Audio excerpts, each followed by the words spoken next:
here is also a small bonus recorded with a delicious cup of tea and one apple later.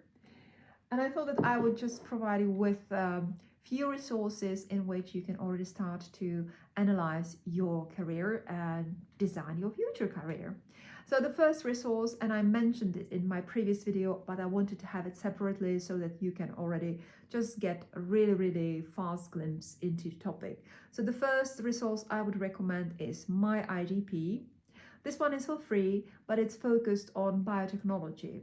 But again, whatever I recommend, I tested myself, so I'm not a person that would know anything about biotechnology apart from the few things I learned from my clients.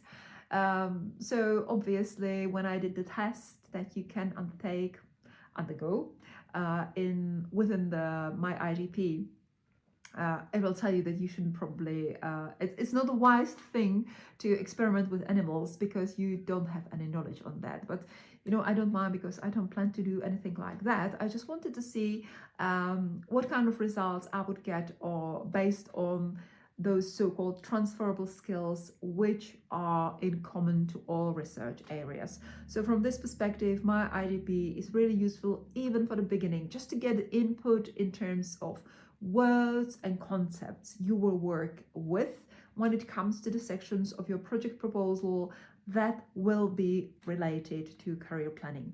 So MyIDP is one resource. The other one, and for that one you already have to pay, is from a British company called VITAE. I'm not certain if I pronounced their name properly, but still their researcher development framework is a wonderful tool. So even if you don't want to invest £50 into the tool itself, which I don't think is a huge investment, and you will get a nice kind of summary of what you have achieved so far, and you can use this tool also to design your future career.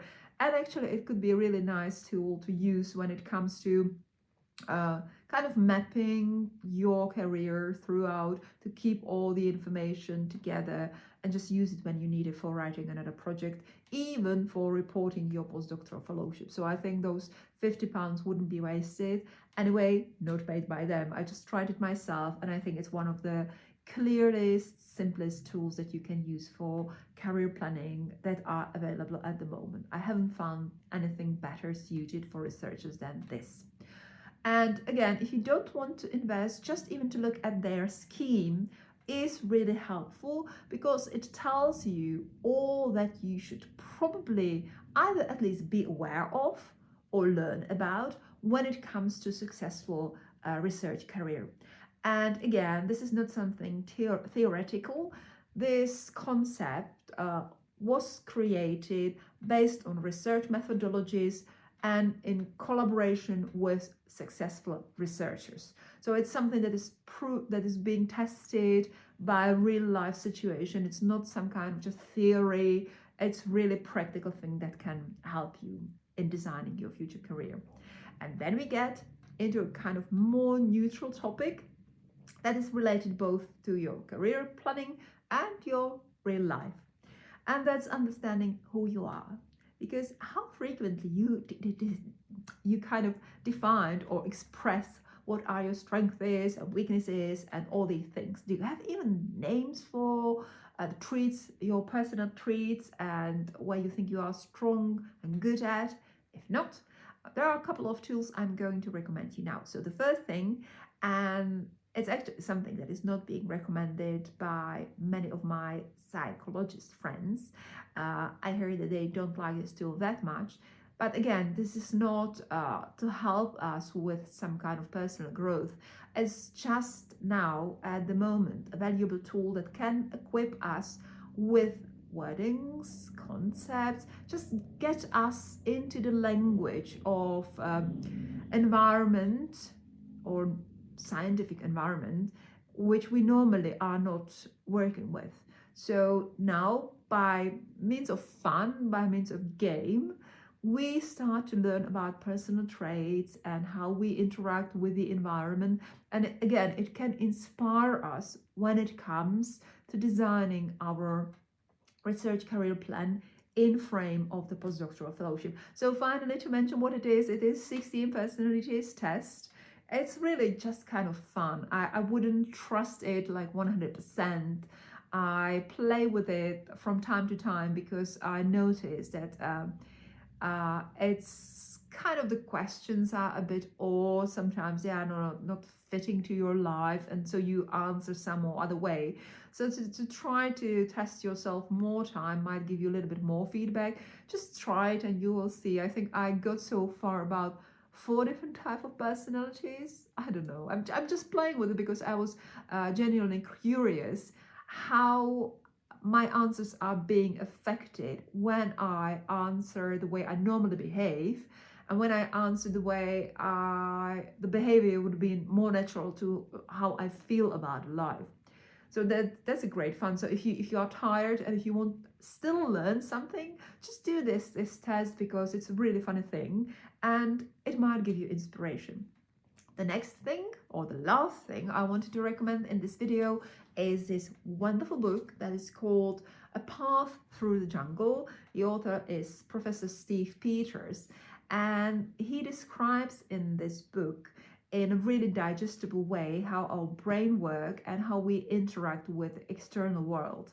And I think the most important message that I got from this book, well, still it's quite a thick one, so it's much more inside than just this core message, but that's something that resonates with my own personal experiences, and that is that you really should be aware of your values, what your values are.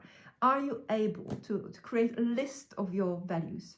If not, then something is still wrong. I mean, like, if you can't express your values, you don't understand what drives you. And understanding what drives you, what resonates with you, is a really strong tool in your future career planning and also in your life. So my huge recommendation of this wonderful book that speaks about how our brain works and how we interact with external world. Great thing.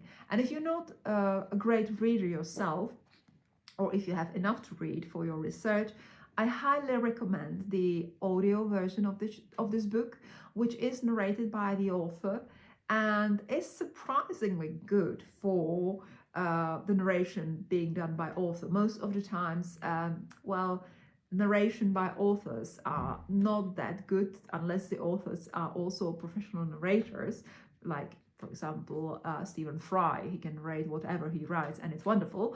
But quite frequently when I try to listen to books that were narrated by their authors, the narration is a bit boring. But if you get used to the voice of Professor Peters, his narration is really like telling a story. So he adds a bit more than is in the book. So I really didn't regret buying his audiobook on Audible.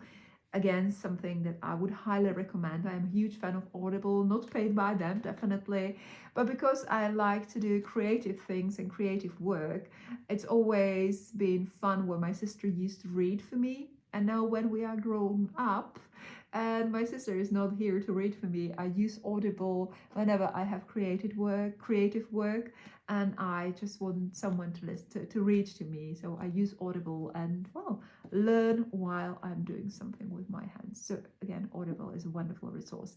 And I am going to share all the links below the video, and I will try in the next videos not to connect every sentence by end, because this is such a wonderful value of these recordings. If you do it yourself as well, you will see that you can notice mistakes that you make, which is in a way horrible, but you can learn from it, and I keep on learning. So have a great time for today, and I hope I will be able to come back with really valuable inspiring videos in coming time. It was supposed to be 2 minutes. It's 9. Anyway, see you next time. Bye.